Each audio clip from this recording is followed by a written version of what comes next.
అనిత చాలా strong women అని అందరూ అనేవారు.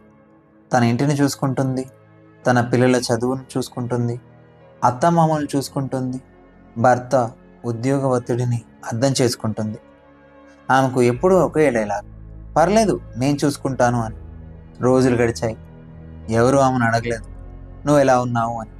ఒకరోజు ఒక చిన్న విషయం మీద ఆమెకు ఒక్కసారిగా కోపం వచ్చి గట్టిగా మాట్లాడేసింది. ఇంట్లో వాళ్ళు ఆశ్చర్యపోయారు. ఇంత చిన్న విషయానికి ఇంత రియాక్షన్ చూపించాలా? ఎప్పుడూ లేనిది ఏంటి నువ్వు ఇలా అని అనేసారు. ఆమెకి కోపం లేదు, ఆమెకి బాధ లేదు, ఆమెకి అలసట లేదు. ఎప్పుడు అర్థం చేసుకునే పాత్ర పోషించడం మాత్రమే తెలుసు. ఎప్పుడు తను సైలెంట్గా ఉండటం, ఎప్పుడూ తన అవసరాల్ని చివరికి పెట్టడం.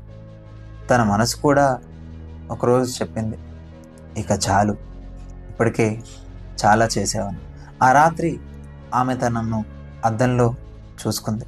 మెల్లగా అనుకుంది, నాకు నేను కూడా ముఖ్యమే కదా. మనం ఒకసారి ఆలోచించాలి. మన ఇళ్ళలో ఉన్న ఇలాంటి అనితలు ఎంతోమంది. కోపంగా అనిపించవచ్చు, కానీ నిజానికి వాళ్ళు వినిపించాలనుకుంటున్నారు.